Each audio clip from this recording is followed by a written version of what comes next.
Pau tabirba maya punamaku hanumakada bidyana kurumjani. Ngasigi kanaba pau taminarse.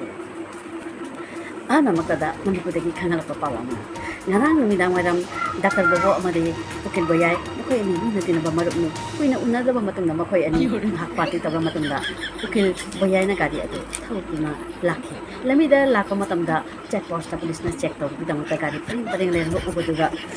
Dr. Bobo na haiki mamangda di kaino tawlise jiti khoy ani sidi hidak thakna lakle ngauna lakde drive taw yate hai adu karam taw ba hojik na hina hangba matamda ukil boyay na asumna harakhe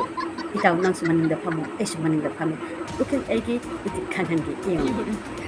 police na check taw matamda makhoi haige na khodi driver kadai na hangbuda ukil adun hai akhoi ani de hidak ngaura lakpani ado gari drive de driver duna check taw khanbada ki duna gari dagi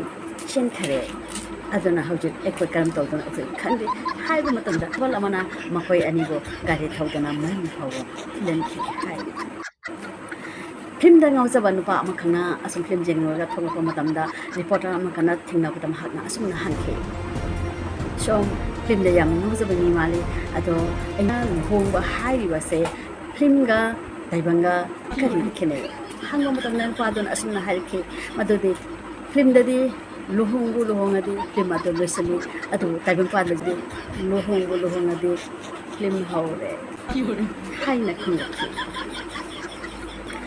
yamna awaba phibam da taraba